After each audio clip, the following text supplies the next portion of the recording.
following is a conversation between myself and Ian Jones. To set the stage for what we're going to be talking about, I'll tell you that Ian and I have been doing studies over Zoom for about 2 years now, and one day we got to talking about characters in literature that we liked, and examining those characters through a biblical lens, looking at the things that they do, the mistakes that they make, and the course of their life throughout the narrative of the story that they're in. And examining those things through a biblical lens, you can't help but wonder, if they would have done this, things would have turned out differently. Or we see different characters throughout literature that exude biblical qualities. Literature, with its bevy of fascinating characters, with their flaws and their triumphs, has always fascinated me. And as Ian and I had been discussing some of these characters through a biblical lens, we came to the conclusion, why not just do some biblical character studies and make it into a series? As fascinating as Gandalf, Robin Hood, and Robinson Crusoe may be, we have a perfect work of literature in the Word of God, and the real individuals chronicled within its pages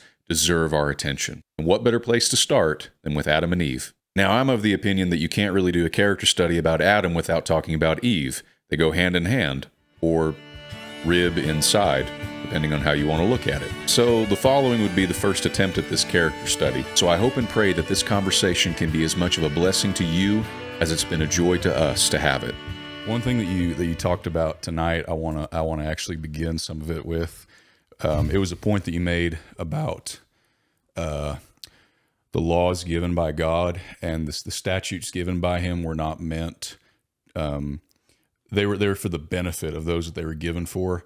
And in this character study of Adam, that's been screaming at me the entire time. Is that the whole point of not touching, not eating of the fruit of the tree, it was not meant to restrict them from something that was good for them. But what's ironic is that what Satan does is he poses that lie to them, that the very thing that God restricted you from is actually something that's good for you. It's better than what you already are. It's better than what you've been given by Him. And you can have so much more, so just go ahead and take it. He doesn't even say it's right or wrong. He just says the consequences are different. You'll be as gods. And, there's discussions about that word Elohim and whether it's referring to little g, big G. We can, have a whole conversation about that. But the main idea just being, you can be more than what God has already made you. And it's like, if it was a snake, it would have bit you. Like, you're already like God. And yet He's tempting you with something that's a farce. It's not even real. Right. There's nothing there. And that has been screaming at me the whole time. That's what we see today. That's the struggle of man today, is that there's something better than God's statutes and God's laws out there that I can have, that I can get a grasp of. But not only is it not even there, it's what is there is harmful to us. And we see that being harmful to Adam and Eve in the garden. Yeah, I would agree. I think that Satan, through his subtlety, removes the one thing that would keep them from eating the fruit, which is fear. Mm-hmm. God initially tells them the consequences would be death. Mm-hmm. There were obviously other consequences, but that one consequence alone should have been enough to deter them from eating it. Mm-hmm. And so that's where he attacks first. He says, you won't die. In fact, God knows. Mm-hmm. And it's almost like God's hiding this from you. God knows that in the day you eat of it, you'll be like Him. Mm-hmm. And the notion that something that's good for you, something that would kill you, twisting that to say it won't kill you and it's good for you, is the same lie that we see over and over and over today. We want to remove the consequences of the sin to embolden the sinner to seek out its pleasure. Obviously, there is some type of pleasure in eating the fruit. Right. She saw it was good for food. It was pleasant to her eyes. It was a tree desirable, and she wanted to be wise. The problem is the wisdom was part of the deceit. It's like, you'll be as God, knowing good and evil. Well, that's true. God didn't deny that. He said that later. The man has become as one of us, knowing good and evil. That was the problem. Yeah. Is there were consequences in knowing good and evil. Yeah. The harm that was done in the knowledge was guilt, shame, regret, fear, hiding. I mean, they Yes. The hiding part is that breaks my heart really every time I read that in the story, that they walked with him in the garden every day, and now they're hiding from the one that gave them life. Can you imagine hiding from? I'm imagining my son hiding from me because he fears what I might do to him. Like, our relationship has gotten to a point, like Adam and Eve's relationship with God got to a point where there's so much uncertainty that you don't know what to do, so you just fear. You fear and you flee. And not to detract too much, but I wonder how much of that is a microcosm of everything that we see today, that people, their relationship with God is so either so shallow or non-existent that their default is just fear or apathy or just away from him in any way, shape, or form. I think the idea of it being a microcosm is pretty easily observable. Yeah. I mean, when you think about the fear aspect of this, it doesn't ever tell us that Adam was deceived. It doesn't even tell us, I mean, whether or not they actually believed the lie that they wouldn't die. Mm-hmm. I mean, we insert that, we assume that, because why else would you eat it? You know, Right. being Eve. But the Bible clearly tells us in 1 Timothy 2 that Eve was deceived. Mm-hmm. Well, Adam eats it. And why is he hiding from God? God said you'll die. I mean, He eats it and he's like, I'm not dead yet, so something might happen. yeah. I mean, you know, you're hiding from God because you know what God said. Mm-hmm. You will die.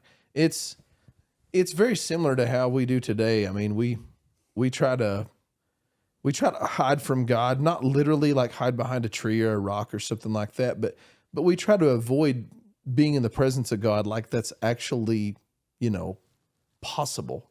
Yeah. As though God is not in our presence at all times. Mm-hmm. God saw him hide. He knew he was hiding. He didn't ask Adam, where are you? Because God was wondering. He was asking Adam, where are you? Because Adam needed to think about where he was, because where he was now is very different than where he was before he ate the fruit. Right. He was in the light. Before he ate the fruit, he was in the light. Right. Totally unashamed and totally open and exposed before God. And now he's in the darkness. Mm-hmm. He doesn't want to be seen. The problem is God sees in the darkness. Yeah. But it's still going back to that point. I think about the prodigal son and how he leaves the father's house. He stays away from the father's house. And the reason he stays away from the father's house is because he knows what he's about to do. And he knows that as long as he's going to live that way in, I think the word is profligacy, this life that is dissolute, that is void of morality, he can't be at the father's house and do that because the father won't allow it. He won't tolerate it. And so he wants the same thing that Satan's promising Eve. He wants freedom. He wants to know some things. He wants to experience some things. And he does. And he learns from it. Mm-hmm. He learns that freedom from authority is actually not freedom at all. It's actually just a different kind of slavery. Yeah. So, you know, him wanting freedom to be independent, he doesn't want dependence anymore. And so he goes out and he finds his independence and ends up working for a Gentile, feeding his hogs, desiring to eat the slop. Yeah. That's freedom? Give me some more of that. Right. So I think God coming down, asking Adam, where are you? Mm-hmm. Is okay, you're beside yourself. It's time to come to yourself. Similar to the prodigal son, there's this moment of being blinded by your desire, being blinded by the pleasure, whatever you want to call it. Yeah. That everybody experiences in those times of temptation when you actually give into it. It's always because we're deceived in some way. Right. We're deceived in believing this is going to benefit me. To go back to your original thought, this is going to benefit me more than it's going to hurt me. Even if we've already experienced the hurt over and over and over, we convince ourselves this time will be different. Or maybe I'll get away with it this time. It never works. Like, you can't escape reaping what you've sown, obviously, to borrow a phrase from Galatians 6.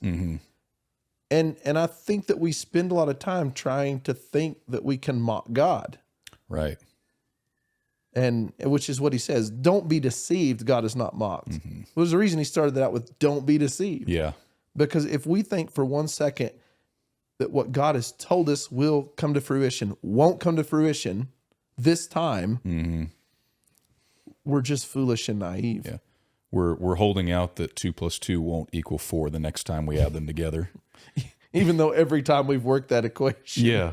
It's like it's always been 4. Yeah. And it's that level of insanity. And that word comes to mind as you're talking about the repeat again and again. That is the definition of insanity.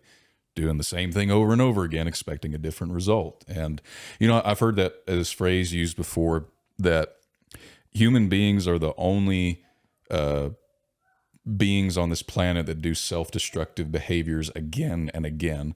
Like, we're the only kind of beings that go into what they call a negative feedback loop. Positive feedback loops. This is big in psychology right now. It's where people are like, you continue to do the things that give you good returns. It's kind of like the experiment with, the rat that gets the treat because he opened a certain door, did a certain thing. Well, human beings apparently are the only things that will literally touch the thing that burns them, that shocks them, that hurts them, that results in pain of the mind or of the body, and do it again. Just because there was some little bit of pleasure associated with it, some little bit of kick in dopamine or whatever. And, we see that on throughout time after the garden with sinful pleasures. And, the reality in that moment became clear to Adam and Eve. And we've been, I don't want to call us benefiters of that reality ever since, but in a way we still continue to see that today. Another thought I've had that this keeps coming back to me, and I wonder if you can help clean up this phrase, if it needs cleaning up, but it's this idea that man makes a wonderful creation, but a poor God.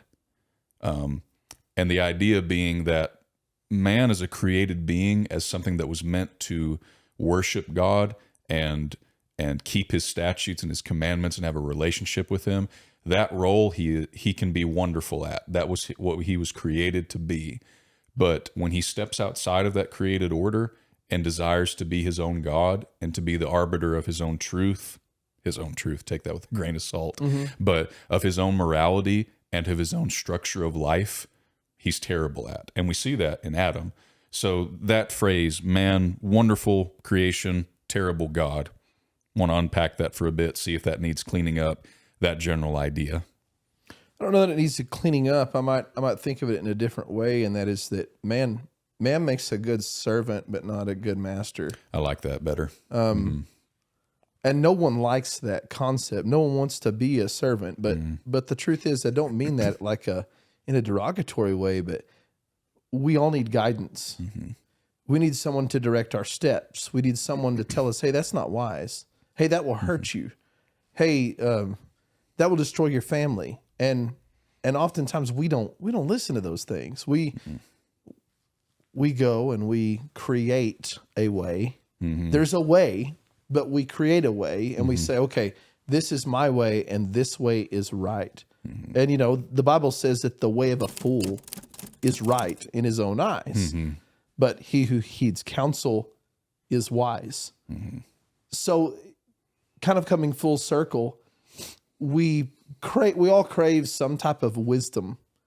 We want to be wise. We want to know more. We want to experience more. The problem is we'll never obtain that through our own mental exploration, through our own discernment, apart from the wisdom that's been given. And so along with that, when we detract from the direction that God is pointing us and pushing us, if you will, we end up in this place where we really begin to lord over our own life. And when I start deciding that I am the Lord of my life, I'm going to rebel against any other authority. Yeah. And I think that's the bigger problem is no one wants to surrender because we think that surrender is evidence of weakness. Surrender is evidence of control, which it is in some ways. But actually the greatest control that we have is the control that we surrender to God. Because in that moment, there is peace and there's order, and we know that we're not going to step in that place that harms us or touch that thing that burns us. Right. And it almost seems counterintuitive that by relinquishing control, we actually gain control. Right. But the ability to relinquish control paradoxically kind of shows your ability of control. Like if all you know how to do is to hold back the control, in a way you show no self-control. It's kind of a weird way of looking at it, but there's really no way out but to surrender control to God in this situation. But it's really, it points back to the lie of the serpent. It's subtle. It's fairly simple. It's a fairly simple lie, but it causes a lot of problems for Adam and Eve and throughout the stream of time.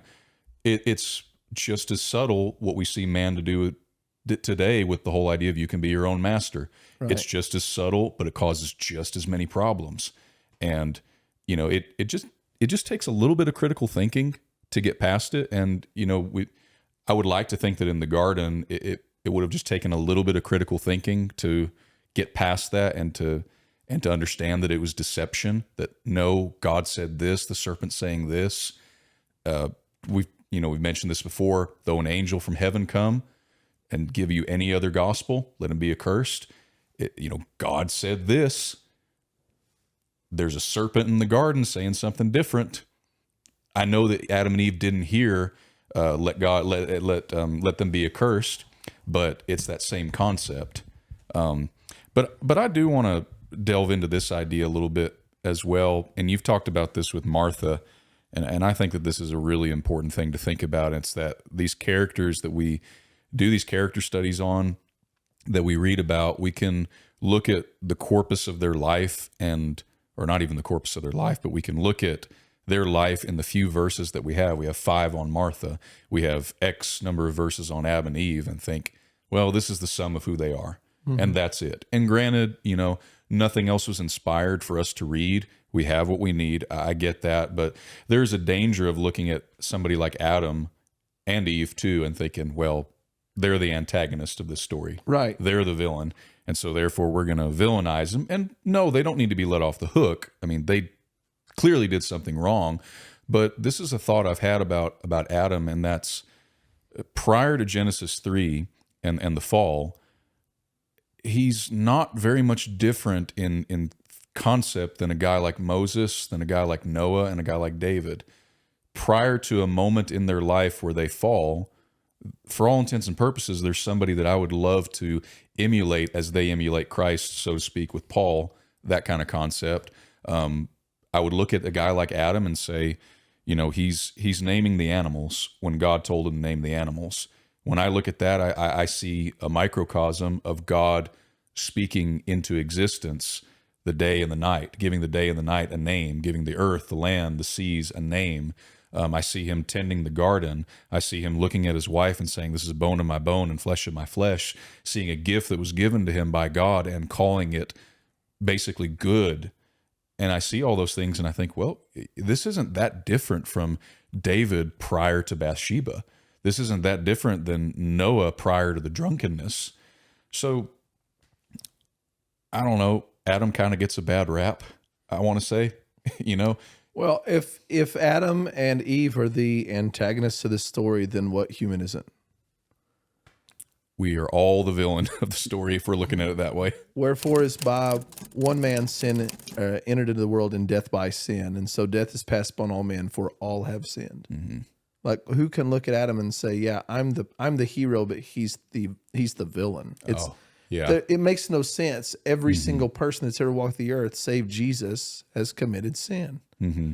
And even the most righteous people we can think of, and I would say that's probably Daniel, Noah, and Job, because that's what Ezekiel says. Even if Daniel, Noah, and Job had been there, they would have only saved themselves by their own righteousness.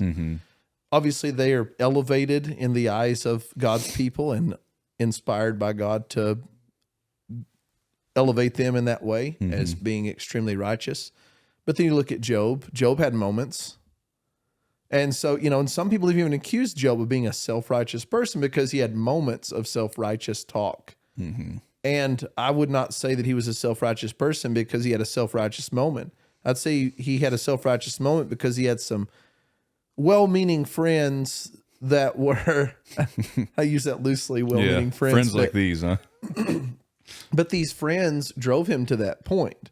There's a time in Noah's life where we see that, he gets drunk and he's exposed and all that. Well, not exactly something you would say was a, villain situation, but it's sin nonetheless. I think Daniel's the exception. I don't recall any situations in the book of Daniel where Daniel committed sin. But I think it would also not be fair or wise to assume that the man never committed sin. We just see him being an extremely righteous person. So, yeah, I do think it's a leap. And I think, there are a few more verses that talk about Martha than just those 5. So we do see an insight into her heart after Lazarus dies and she interacts with Jesus. Right. And there's a situation where she's in the house. I believe it's in the house of Simon the leper. And it says, and there was Martha serving. So there's obviously that's a common theme in her life, that service. But yeah, I do think that people get a bad rap. And I want to bring up Thomas for a moment. Oh, he's a good one. Because he has the nickname Doubting Thomas because he demands the same evidence that the other apostles demanded. And we ignore that, Yeah, that's a good point. In one of the other gospels, it records that when Jesus came into the room and they thought it was a spirit, and he had to say, a spirit doesn't have flesh and bone. Touch me, touch me, handle me, look at my hands. The same thing he said to Thomas that Thomas wanted. And that wasn't enough for them. And so he said, well, do you have any food to eat? I'll eat some food and show you I'm not a spirit. Well, they actually needed more evidence than Thomas did, but he gets this reputation of being Doubting Thomas. Yeah. And I do think that we take moments in people's lives and we define them by their worst moment. Yeah. Yeah, it's that phrase, we judge people by their worst moments and ourselves by our best intentions. Right. And it's our own hypocrisy coming through. And I guess that's just the way that I've tended to always read the story of Adam and Eve. That's, it's their ripple effect is throughout Scripture. They're referenced throughout the entire New Testament. But there's this short little bit that we get. And, there's this whole idea of you messed it all up, like this is why we can't have nice things kind of deal. Yeah. And there's that aggravation. But I mean, that in the philosophy of the whole thing, somebody would have eventually fallen and sinned, and we would have been in this mess. But they're there. We have that story, and the beauty of it is that God is able to take that story and bring about some good through His Son. We read that throughout the New Testament, and I see in the story as well another microcosm of that, if you will. And that's this idea of, chaos and order. This phrase is being thrown around a lot today in the intellectual world, if you will. But I look at God speaking into creation that's utter chaos. It's darkness upon the face of the deep, formless, a void. He speaks into it, and what comes out of speaking into it? Well, the dry land comes forth. The waters are separated. They are formed into a sphere. Animals come forth, the beasts of the air and the beasts of the field, the great beasts of the sea. He brings forth trees. He sets in order the days and the seasons. Basically, God speaking brings forth order. And when Adam comes into the picture and he begins to emulate some of that through speaking the names of the animals. He's getting to be, in what I envision is he's like God in that moment. He's acting like God would act. And that's the struggle of mankind from that point forward, is we want to be closer to God. We want to be like him. We want to emulate his qualities, and all those things. But this idea kept coming to me, is that the closer we are to being a servant, not even just a creation, or not, man makes a wonderful creation, or makes a terrible God, but rephrasing that into man makes a wonderful servant. The closer we are to being a servant, the closer we are to that order and that peace, the closer we are to being our own God and to being elevated by our own wants, our own wishes, our own desires, the closer we are to chaos. Yet, what's pitched to us, and what the serpent pitched to Adam and Eve, was that, no, the closer you are to your own God, the closer you are to the best kind of order, the best kind of life you can possibly have. This whole idea nowadays of, your best life now. It's all this self-centered, self-focused idea of the higher you elevate yourself in your life, the more orderly and the more perfect and the more blessed your life is going to be. And I just thought, yep, Genesis 3. Yeah, we want control over our life, but don't want to control ourselves. No. And that's ironic. We want to make decisions about what is moral, what is ethical, what is acceptable, what is permissible. What we don't want to do is actually have control and of our impulses, of our desires. And that's what we see with Adam and Eve, is at this moment, there's obviously this desire, these impulses that are coming from Eve's eyes and, from her flesh, the lust of the eyes, the lust of flesh, the pride of life is all wrapped up in that nice little neat package there of she saw it was good for food pleasant to the eye and a tree desire to make one wise, which appeals to her pride. And so these impulses are there and she doesn't know how to deny them. But, on the other hand, she also doesn't know what death means. Yeah. What does that mean? And I want to revisit something, because we talked about they're not the antagonists, but there is an antagonist in the story. There's a villain. A very clear and present villain. Very, very clear villain in the story. And it's not Adam or Eve, it's Satan. And you remove Satan from the equation, there's no deceit and there's no sin. And so he's a liar and a murderer from the beginning, as Jesus said in John 8:44. He had one intention by saying, you won't die. Because he knows it's a lie. Yeah. And so he wants to kill us. He wants to destroy us. He wants us to give into our impulses. And the reason I'm saying all this is because I want to come full circle to this idea about control. When we take control of our life and we make those decisions and they're completely misaligned with God's will and us surrendering to God, we're actually not taking control. We're just surrendering control to the devil. Exactly. And, but he's so subtle, he makes us believe that we're in control. Yep. And you're always a slave to someone. You always commit to someone. Yeah.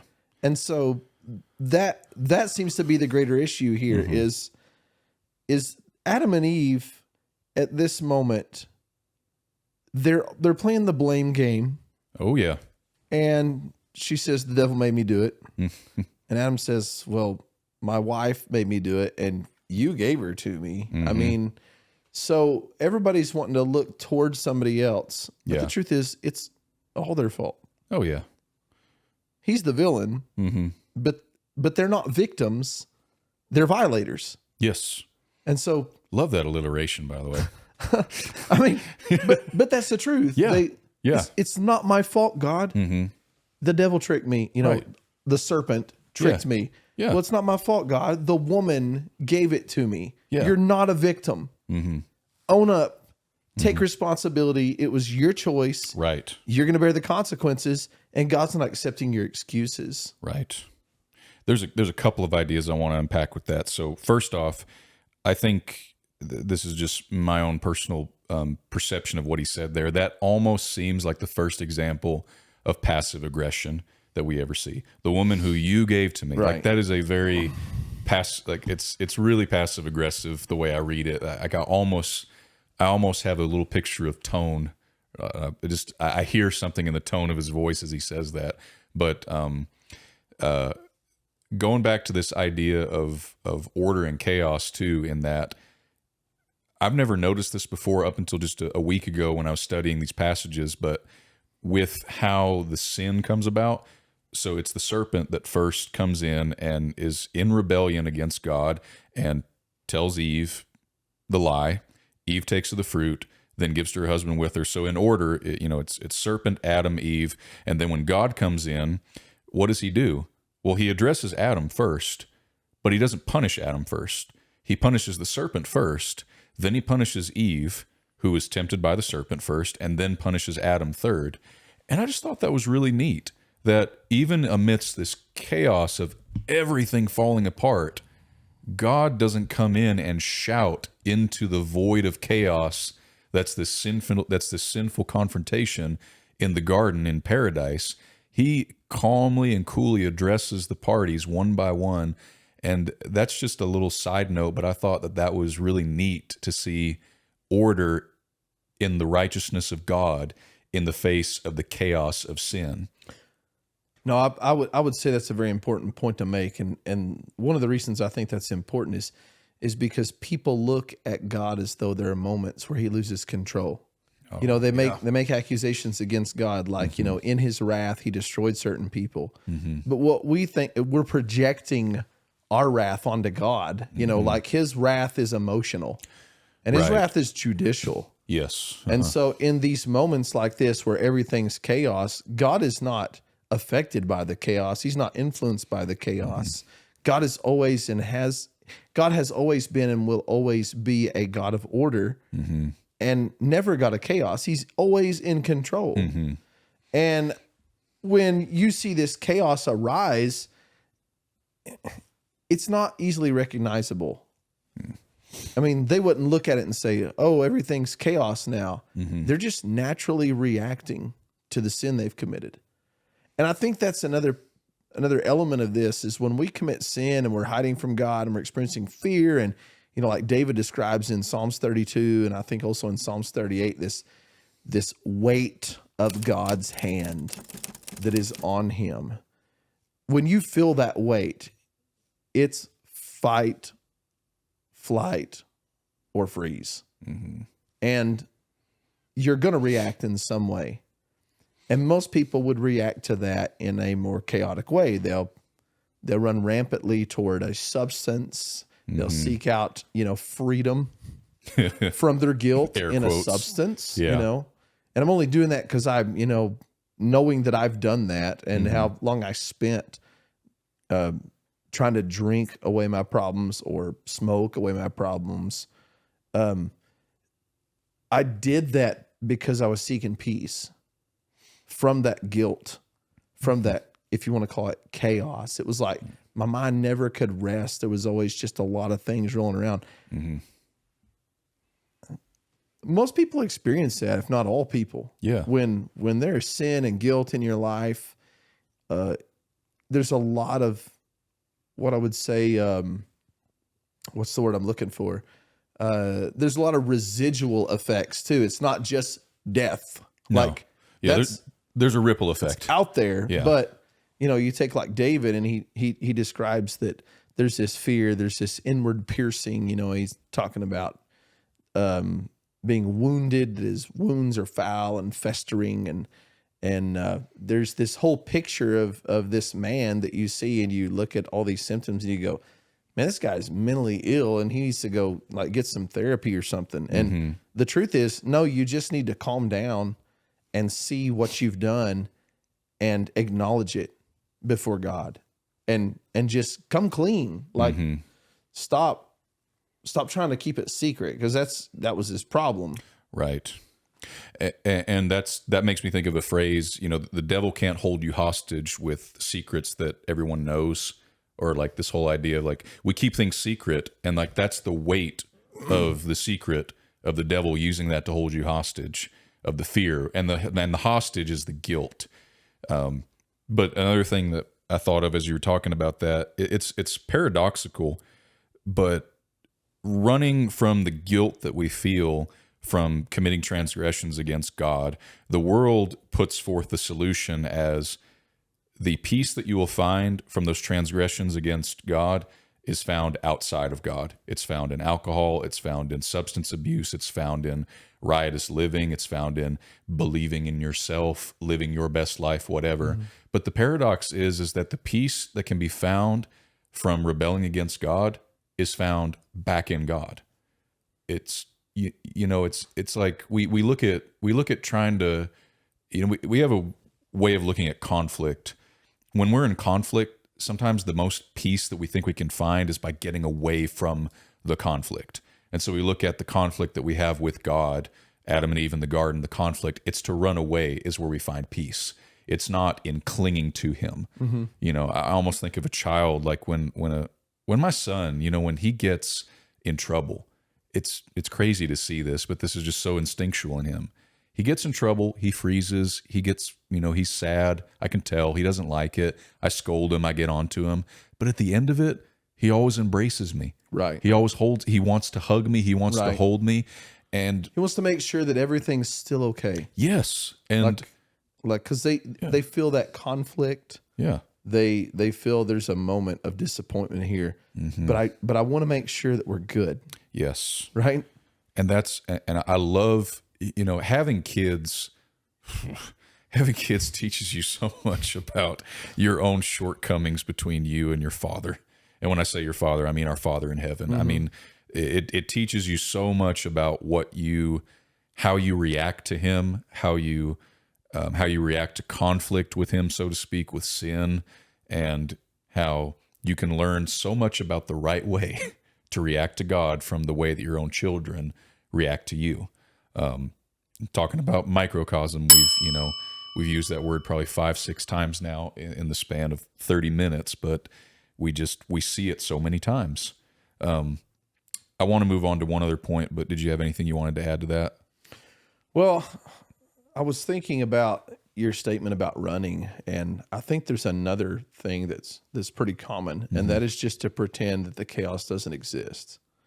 And because like I said, people, it's that old adage, we either fight, flee, or we freeze.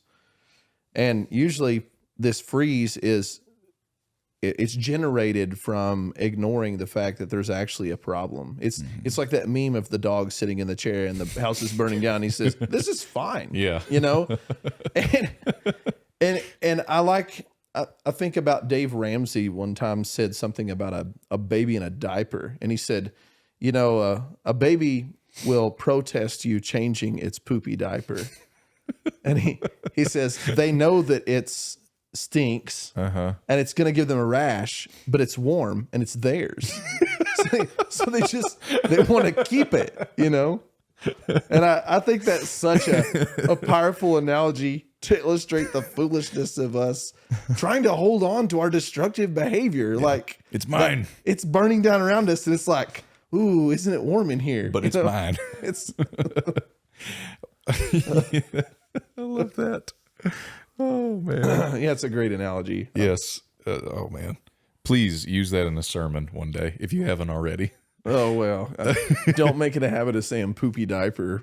Yeah. That word may not pass pulpit etiquette. Maybe not. I don't know. So there's one other thing. This is a thing that can be interpreted multiple different ways, and I don't know where I land on this yet, but Adam's passivity as a man. We're talking about character studies. I have in my mind that Adam is just an extremely passive man. And my only way of proving that is through the phrase that is uttered in Genesis 3, where it says that Eve gave to her husband with her. So the common narrative and teaching that I've heard put forth has always been, well, Adam was right there the whole time. And after doing a little bit more deeper research, there is some Hebrew scholars that look at that word, and this is in the King James, but every time that the word "thee" is used, "thee" is a masculine singular. So when he says "thee," it's always referring to an individual, whereas when it says "ye," it's referring to multiple people. So, and that's called the masculine plural. And apparently in the King James, the Hebrew is translated as ye shall not surely die. So the idea is that, well, Satan is referring to multiple people, kind of like a person addressing an audience would say, you people kind of thing. Now, I would never get up and teach that, oh, you got to look at the grammar here. I would not hang my hat on that. But what do you think of this idea that Adam was there with his wife the whole time? And from that, we can develop from a character study, man, Adam's a really passive guy, and we got to be aware of that as men of God, that we shouldn't be passive. Like that as our source of that teaching. Well, I think there's some things here about his passivity, and we'll talk about that in a minute. But Okay. I wanted to explore this other idea, because if we're thinking that Adam was there, but he was not deceived, then that means he listened to the entire, Right. everything that the devil constructed there to deceive her. He listened to that and he said, "Oh man, that guy's lying." Yeah. But I'm going to eat that fruit. Right. It doesn't track to me that later Paul would say Eve was deceived, but Adam was not. Right. Now I think it's conjecture either way. What to say for certain he was there, but even based on the rule there, because Right. if he's quoting God, and God in the original commandment said, "Ye shall not surely die," well, he's just quoting God. That wouldn't necessarily necessitate that there's two people there. Right. He's just I hadn't thought about that. just Yeah, he's just what repeating Eva it. said. That's a good point. I hadn't So- thought about that. Okay. So he could just be repeating what she said. But I think it would also be conjecture to say that he wasn't there. So I would lean more toward maybe she eats the fruit and then she goes to him and gives him the fruit. Mm-hmm. Because if he's not deceived, why is he eating it? Right. I mean, it makes no sense to me. But maybe I haven't thought that through. I don't know. No. So I said we're going to get back to something, but after all that, I forgot what we were going to get back to. Well, I'll go ahead and throw something in there. So even aside from all that, let's just say, headcanon moving forward, Adam wasn't there. Eve's tempted, and then she walks out and goes and finds Adam and gives him the fruit. I could make a pretty good case that he's passive, just that he takes the fruit and that he doesn't ask some questions like, well, where's this fruit from? And if he does, and even if he does know that it's from the tree, which I assume he does, the fact that he eats of it, knowing that the law says you shall surely die, it's probably the most passive thing that a man can do, is to know the truth and to disobey it. Mm-hmm. That's even though it's a very active thing to do, it's a pretty passive thing to say, well, you know what? Truth doesn't really matter, especially, the truth of God. I'm just going to go ahead and do what I want to do. We can make an argument that that's a pretty passive, double-minded, unstable thing to do. And I look today, and there's probably what people would call an epidemic of passivity among young men today. That's a pretty big problem, is that a lot of young men have, they don't show a lot of traditional values of being, decisive, showing good leadership, those kinds of things. And what that's born out of, we could have a long conversation of where those things come from. I would make an argument it comes from a crisis of fatherlessness quite a bit. But I look at a guy like Adam and I see that's the root of a lot of the problems of lack of good leadership, because in the moment you're not emulating God, you're emulating yourself, you're emulating the devil, you're rebelling, really. So that's really the only other idea I wanted to bear out of that. Well, I think that's what I said we come back to, is the idea of him being passive. Mm-hmm. There's obviously a passiveness in taking accountability. Yes. Because he says, well, the woman. Yeah.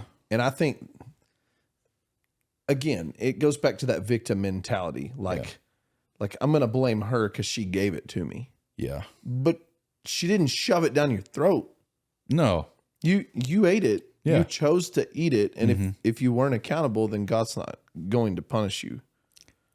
He's not going to place a judgment. No. So you're essentially doing what a lot of men do, which is doing what your wife tells you to because of your emotions toward her. And Right. I'm not saying that's there's never a scenario where a man shouldn't, because of his compassion and love for his wife, Right. do as she requests. That's not the point at all. Right. But in this case, you take this statement from Proverbs 7, many strong men have been slain by her. Well, here's the literal application of that, even though that was all regarding sexual desire and things like that. What you've got here is a man who does the very thing he knows will kill him because he was influenced by a woman. Now, this could open up a big can of worms, but the truth is the can's already open. Okay. Yeah. So several people in scripture, it doesn't necessarily show a malevolence coming from the female. It shows a vulnerability and a gullibility coming from the male side is the point I'm making. This is to villainize women. Yeah. It's to show how sometimes men are like Gomer Pyle in the face of a pretty woman.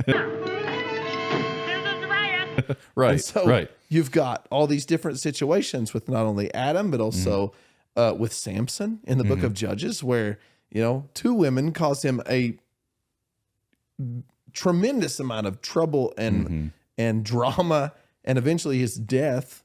And what does it all start with? His desire. It's, his parents tried to counsel him and say, well, isn't there someone from the Israelite women that you could marry? And he's like, you get her for me. I mean, it's just like, I think sometimes men get so locked in.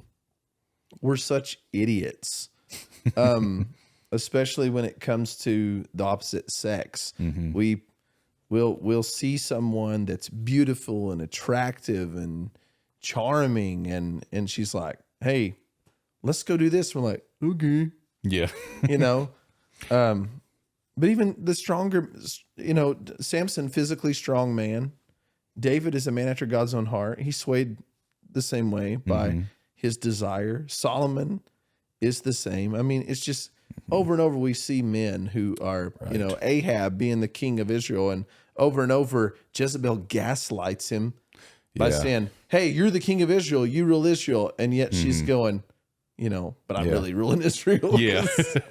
Because I'm in control here. So dance. Again, it's not about women being malevolent. It's about how sometimes we're just not aware to one of our greatest vulnerabilities. Well, yeah, and that's true. The deception of the women in any of these stories does not vindicate the idiocracy of the men, no more than the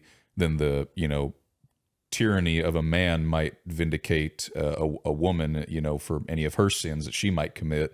It's like, either way. But another thing I'm thinking about, going back to Adam and Eve, is it's like the comedy that we see in some movies sometime is how one person can be so convicted towards something in one scene, and literally the next scene they're like, forget it, I'm done. As I'm reading Genesis, I read one scene, bone of my bone, flesh of my flesh, I love you, the woman who you gave me.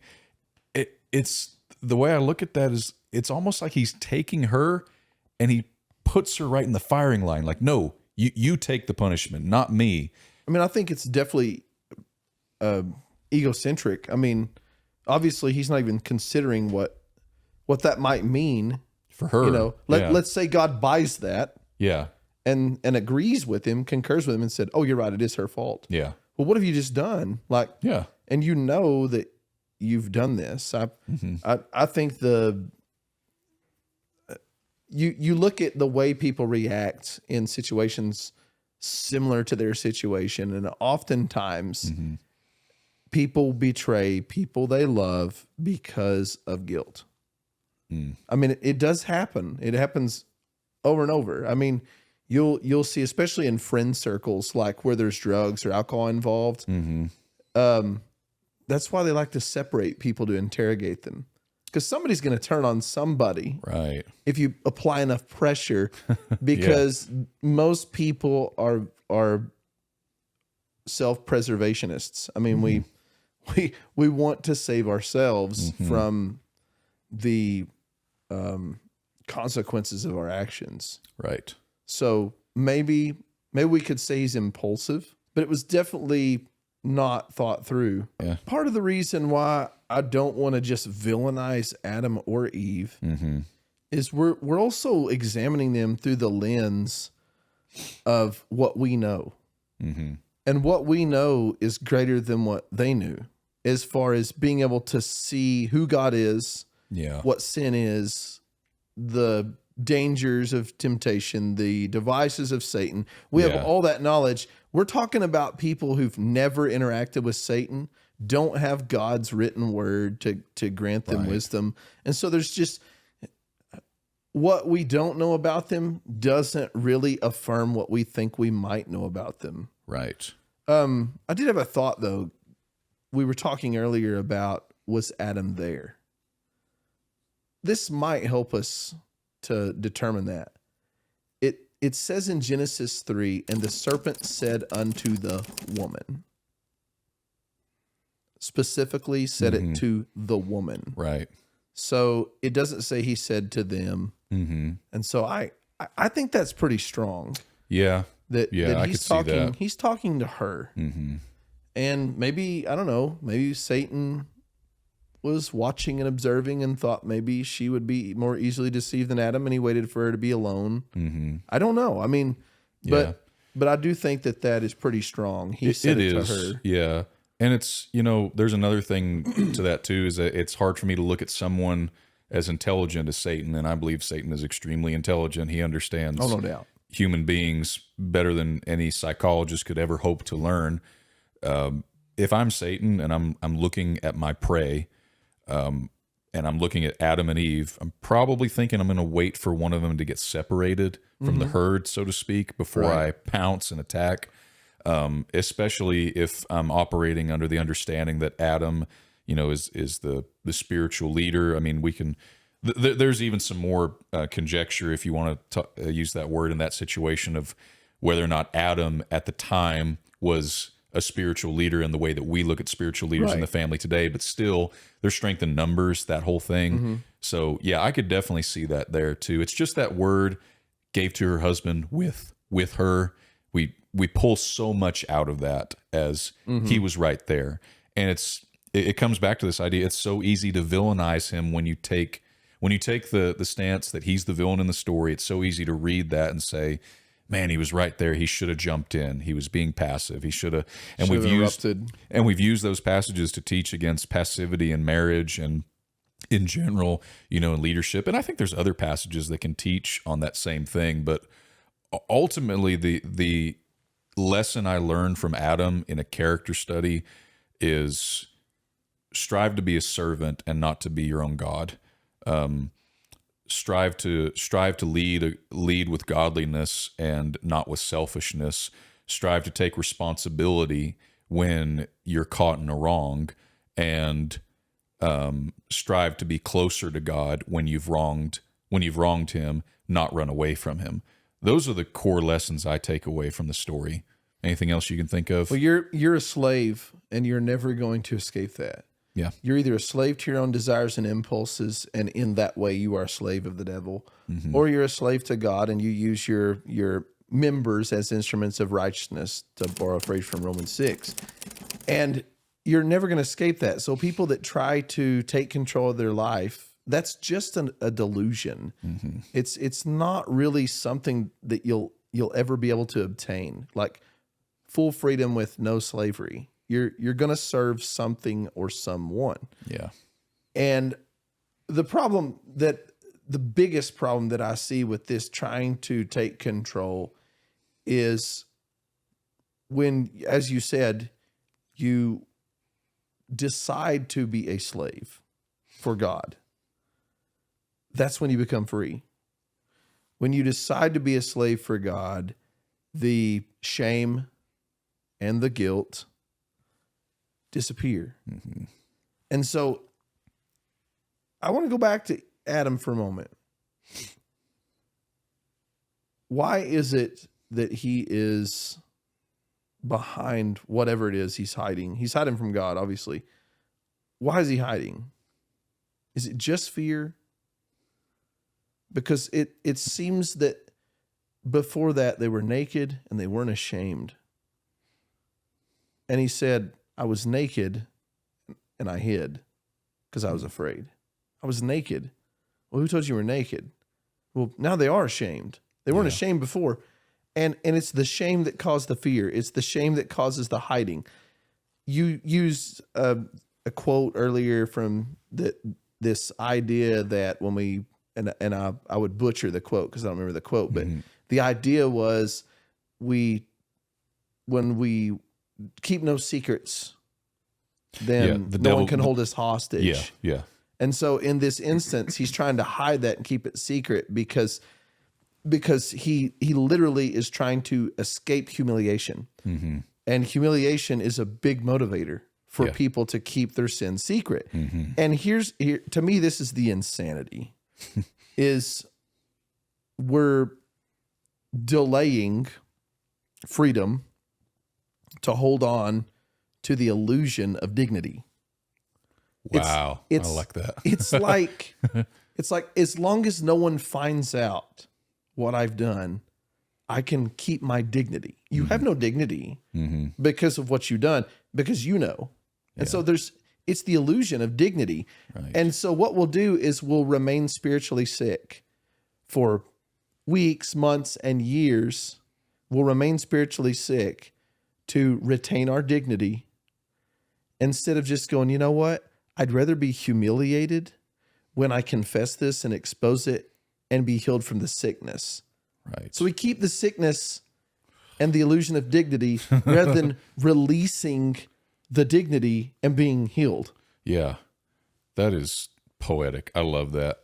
It's like we think that hiding from our sin and humiliation gives us dignity when we actually find dignity in embracing the humiliation. I'm thinking, I'm thinking about, like, somebody, and this is probably a crude illustration, but it's like someone in a resistance, trying to hide from an occupying army overhead in a city, and they're just crawling through the sewers. And it's like they're basically living like a rat, and they're hiding from an oppressing force. And it's like but they have no resemblance of any dignity. They're living like a rat in a sewer. And it's like, you get up and actually, if they're a single person against a whole army, they're going to die. I get that. But it's the whole idea of attacking the problem head on instead of hiding from it. We think, like, we might as well be that person in the sewer thinking, yeah, I've got tons of dignity. This is awesome. This is how I want to continue to live for the rest of my life, is hiding from the problem and not addressing it head on. Living in the shadows, living in the darkness, introverted from the world. We're accepting that the social interaction that we have is just, it's got to change. Yeah. And it does change, because when you're living with that kind of guilt and shame and humiliation, you'll continue to play the part. Because once you decide to live a lie and convince yourself that I'm going to hide this sin, whatever that sin is, it may be a mountain of sin, I don't know. But once you made that decision, I'm going to hide this sin, you will continue to let other sins build up on top of that one to make sure that you hide it. How is that helpful or beneficial?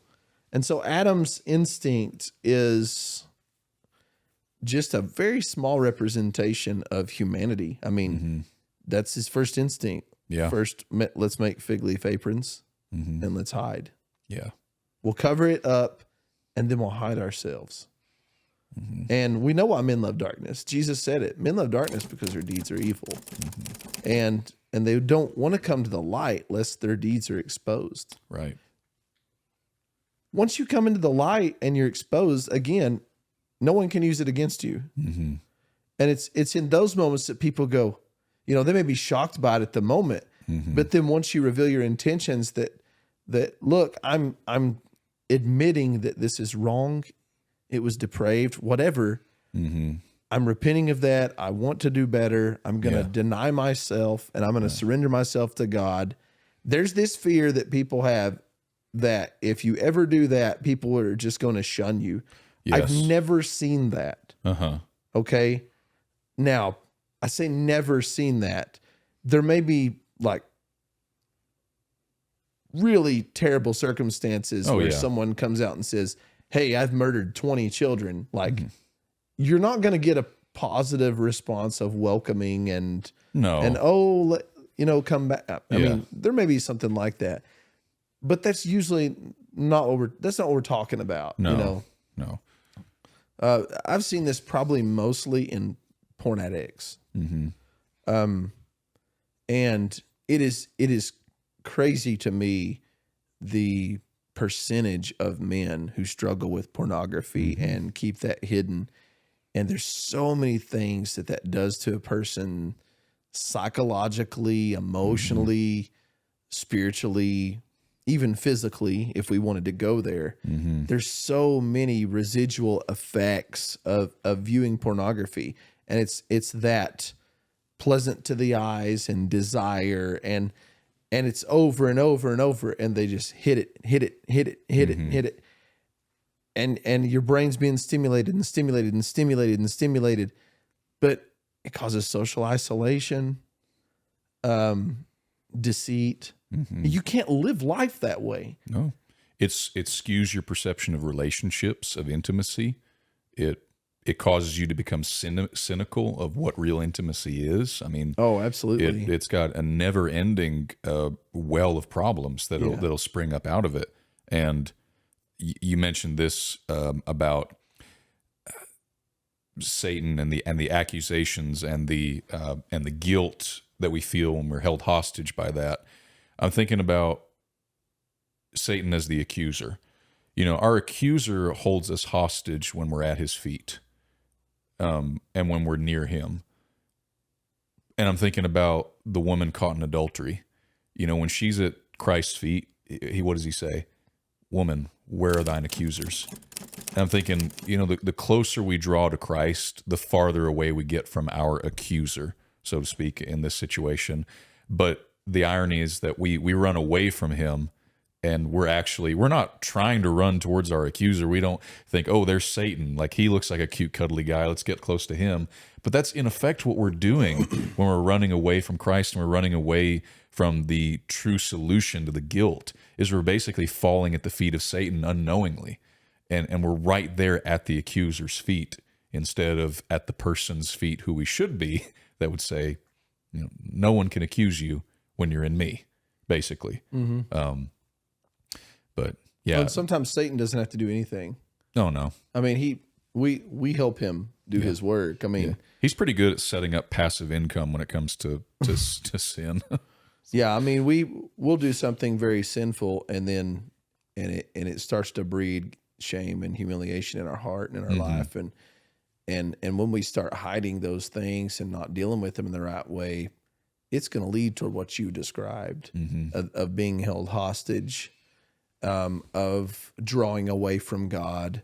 And that is the other thing that seems counterintuitive, but it's like, in your most sinful moment, when you're feeling guilty, go to God. Because our instinct is to go away from God. Right. Because we think there's only judgment there. But then we see, like this prodigal son, when the heart is right and you're coming to the Father in humility, and you're saying, okay, I did it my way. His whole idea is, I took control, I lost control, I am now in chaos, I'm now in famine. I've come back to be your servant. And that was, and he wanted to express that, and he doesn't even get to. Yeah. He gets back and he starts to give this rehearsed speech to the Father, and the Father, grabs him, kisses him, says, go get the best robe, put a ring on his hand, put shoes on his feet, kill the fatted calf. That's not what he expected. Yeah. It's like we're preparing to offer this complex reason to God for our own shortcomings, when the solution's pretty simple. Just come unto me. Right. And I know that there's complexities in the daily living and in the fighting against sin, and I would never try to oversimplify the battle against sin, even though it's pretty simple. It's just love the Lord and keep his commandments and love thy neighbor as thyself. I mean, it's pretty simple in that context, but I mean, we sit there, and that's the deceitful nature of sin too, is that it does bring about a mindset that's very complicated. Like it makes us overcomplicate things. It makes us overcomplicate the solution to the problem of sin. We think, oh, we got to fix this, we got to fix that. I've got to go to this person, I've got to hide this. When the nature of righteousness on the other side is that the solution is pretty simple. I think about the Bob Newhart skit, just stop it. Stop it! And if there's a thesis about sin, is it's the overcomplicator of all problems. It is all problems. It really. is. Well, But stop it and come clean. yeah, Because stopping it sometimes, I think some things are that simple. yeah, Sometimes that's an oversimplification. mm-hmm.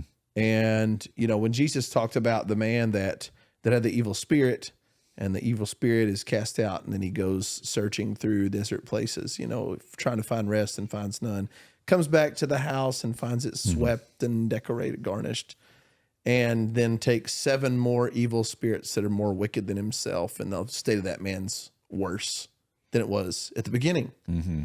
Well, what I get out of that is you can stop it. You can get rid of the demon, so to speak. Mm-hmm. But unless you fill the house, and unless you actually fill the house with good things, Right. the demons will return. Mm-hmm. And so there's stop it, Yeah. there's put off, Yeah. and then there's put on. Yes. And there has to love be, you can't just get rid of the bad fruit. You've got to start putting the good fruit in your life, which is really why a lot of people struggle when they become a Christian, because they'll come to Christ wanting him to forgive them of their sins, to get rid of all the bad fruit. Mm-hmm. But then they don't want to allow him to be their Lord. So, we've used this over and over, but they want a Savior, but they don't want a Lord. I want the blessings of God, but not the responsibility. I don't want the yoke that God talks about, that Jesus talks about in Matthew 11. Mm-hmm. The yoke that is light. I don't even want the light yoke. I want no yoke. Yes. Yeah. I want you to give me what I want. Mm-hmm. It's like spiritual trust fund babies. we want the inheritance, but we don't want to have to do anything. Mm-hmm. And we just talked about the example of someone getting an inheritance without doing anything, and it didn't end up too well for him. No, it really didn't. He demanded it, and the father gave it to him. And it's not in the story, but you wonder, because I don't want to overanalyze the story, because obviously it's a parable, but sometimes fathers do that out of 2 reasons. One is because they love their child and they want to bless their child. Mm-hmm. In this case, it may have been more of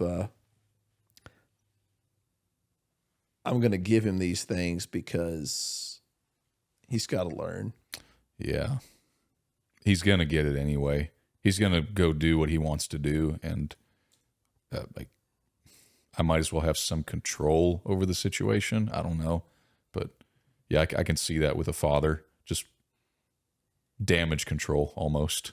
Well, and you think about this boy, for this boy to come up and request that, it shows that he's pretty arrogant.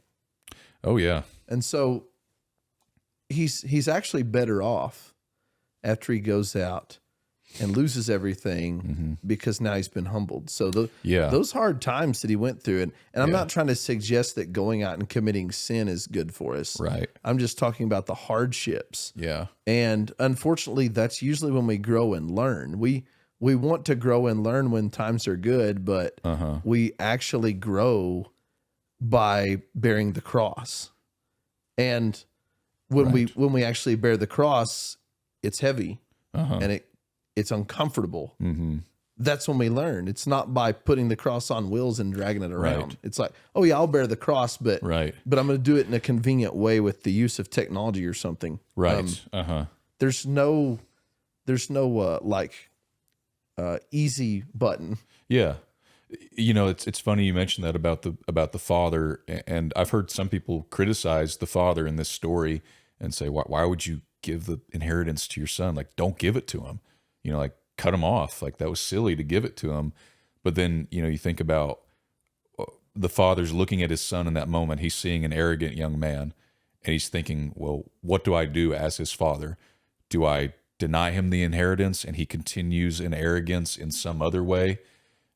Or do I give him this inheritance in the hopes that maybe he will see the error of his ways, and the greatest teacher of his arrogance will be this hard humility that he'll have to learn?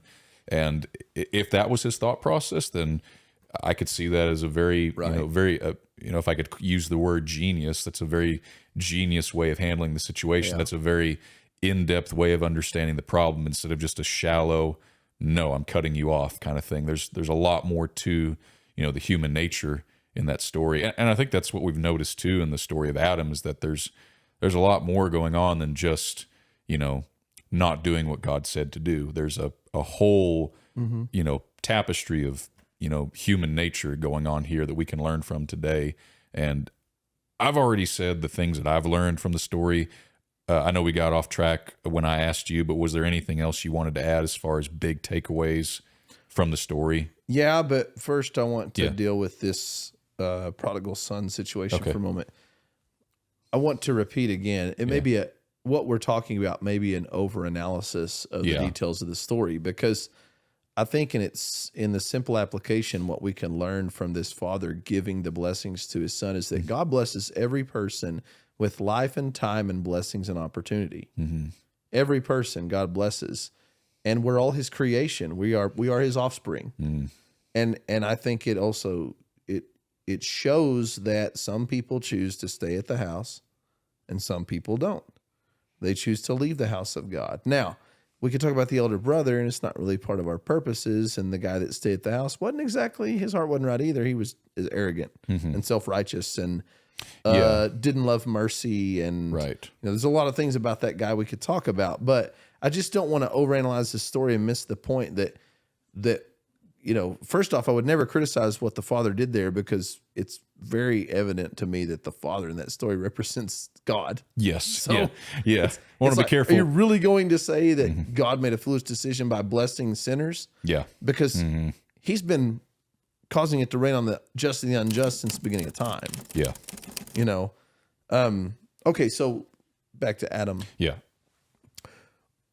What I think is one of the more powerful things in the story of Adam and Eve is a detail that's often overlooked, or at least I've overlooked it for a long time.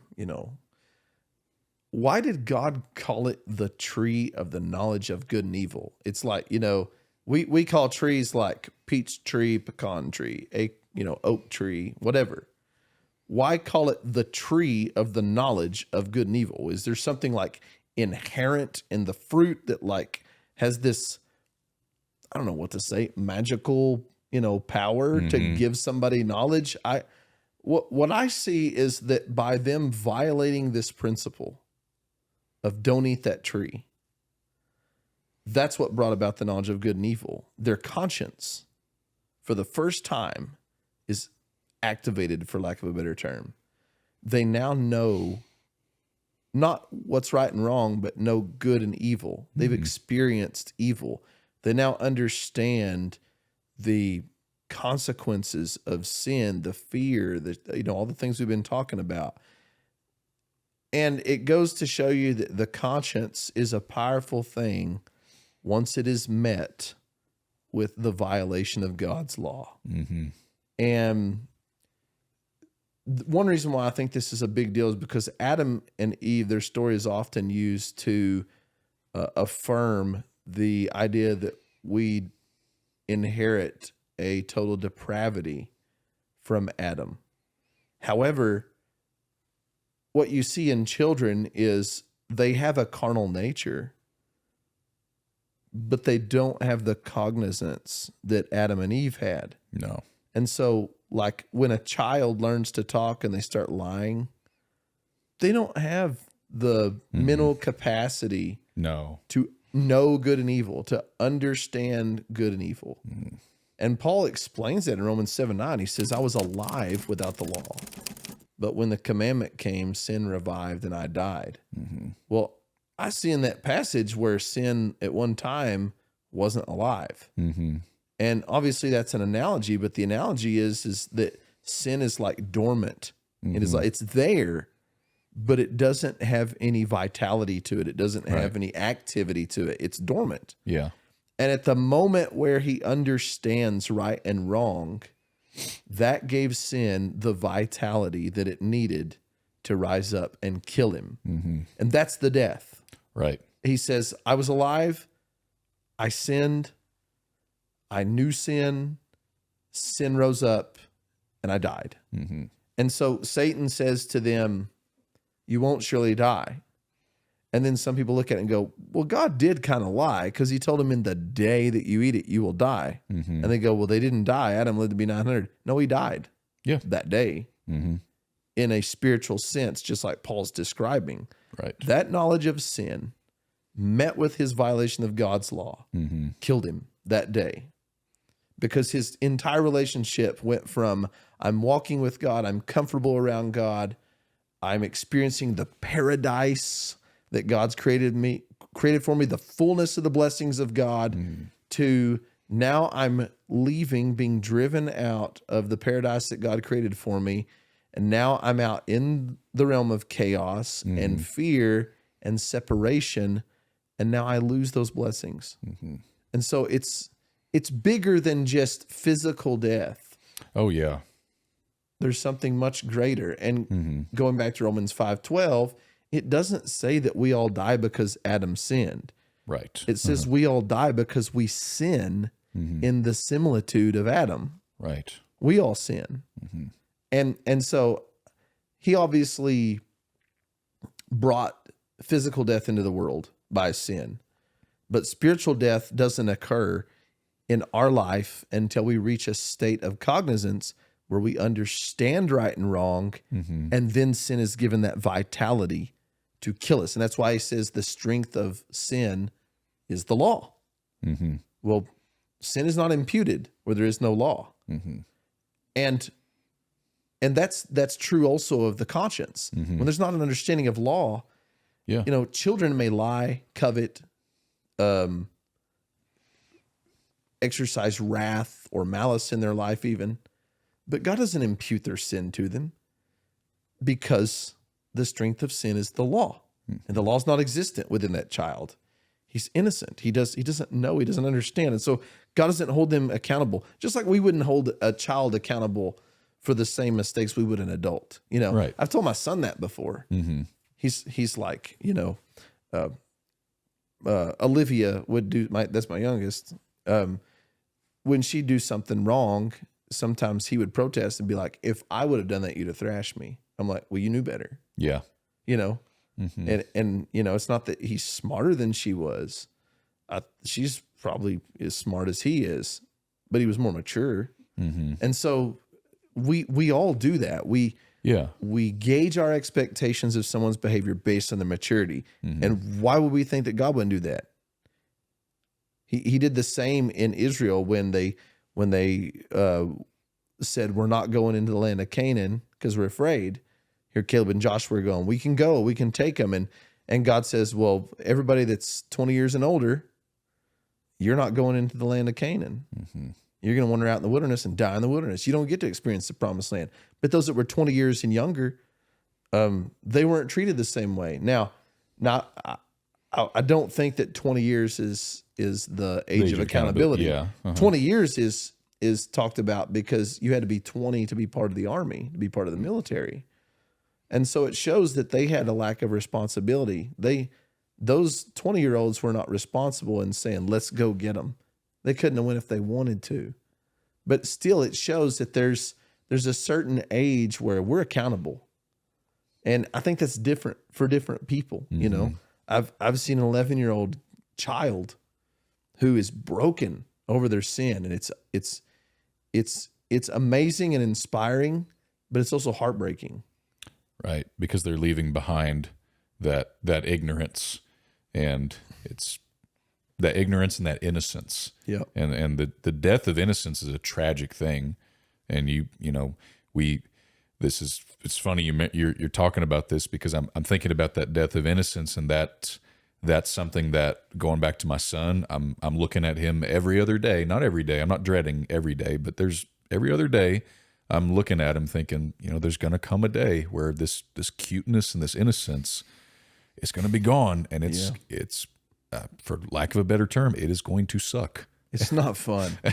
It's really not fun. I mean, that's where my son is now. He's 18 and he's really intelligent, and he's got a lot of maturity and wisdom about him. But I'm also scared for him, because I remember being that age, and I wasn't as smart as he was. I don't think I was as wise as he is. But I do see some of my tendencies in him, and I do see a rebellious heart, and I know where that leads.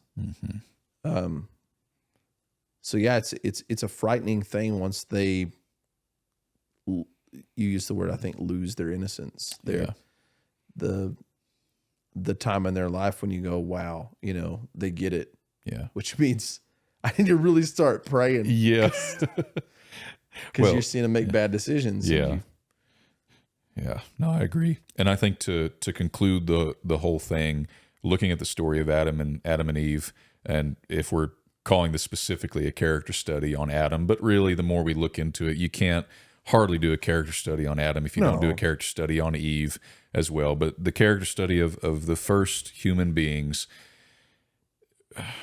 it's not the inevitability of rebellion as much as I would say that looking at the story, one of the lessons I gleaned from it is that God gives us a blueprint that when innocence dies, this is what you do. This is where you go. This is where you run to. Sin is going to kill your innocence, and instead of being left in the jaws of sin with your innocence dead, God gives you an opportunity to be innocent again in a certain way. Yeah. He gives you an opportunity to be justified, to be pronounced, to be reckoned righteous from our studies in Romans. Right. And that's the beauty of the story of Adam and Eve. That's a silver lining of the story of what he says to the serpent. The seed of the woman shall bruise your head, and you shall bruise his heel. And that's where it's got a happy ending to it. It's not a 1984 Animal Farm novel where we're at the end of it and we're like, well, man, now I feel like I got to go have a slice of cake because I just feel terrible. Yeah, you feel terrible about it. Yeah. It's not one of those stories, and that's what I'm really excited for with these character studies, is that there's so many characters, especially in the Old Testament, that I'm chomping at the bit to study. Well, they all point to Jesus, and that's the thing. They all have a happy ending. And if you think about it, every character that we plan on looking at, there's a reason why those character stories are highlighted, and it's because of their connection to the bringing about of the Messiah. Mm-hmm. There's several of them that are shadows of Jesus Christ. They shadow the crucifixion in some way. They shadow the resurrection in some way. There's all these different types and figures of the true. And it's interesting to me that this subtle foreshadowing is given here of, guess what, serpent? The seed of the woman is going to bruise your head. You're going to bruise his heel, but he's going to bruise your head. If somebody told me, hey, you're going to get in a fight and you're going to break your hand, but you're going to break his skull, that would seem like a win, right? Mm-hmm. But if someone said, hey, if you go get in a fight, you're going to break his hand, but he's going to break your skull. I'm going to go, I'm not going to fight that fight, Yeah. And that's essentially what's happening here is, you're going to injure him, but it's ultimately going to be your undoing. Yeah. Which shows you that while Satan seeks to deceive mankind, he doesn't deceive God. No. Because that Satan is the one who provoked Judas to betray Jesus, which ultimately led to Jesus' crucifixion. And it just, you imagine that as Jesus is hanging on the cross, that Satan is going, I've won. Yeah. And it's like, no, you're just bruising his heel. Mm-hmm. You are literally your own undoing. Mm-hmm. And it's just amazing to see the wisdom of God. Satan is not, it also explains to us that Satan is not omniscient. No. He's not omnipotent. Mm-hmm. He's not omnipresent. Mm-hmm. He's not everywhere all the time and seeing all things. He didn't get it. No. as intelligent as he was in understanding human nature, it's like the hubris of that intelligence, just raises him up to a certain point where he thinks, maybe I could still get him. Maybe in my rebellion I can still win, but your fate's sealed in a manner of speaking. It's like you're not going to outwit God. You're not going to outwit his plan. I mean, it's taken care of. Well, unfortunately, probably one of the bigger takeaways from this story is, I think this is in 2 Corinthians 4, where Paul talks about that the God of this world has blinded their eyes, lest they, come to the truth. And, we can sit here and say, oh, Satan was, foolish and he was blind and he didn't see, what Jesus was accomplishing on the cross. But if we're resistant to surrendering our life to the will of God, we're no different. And he's blinded us.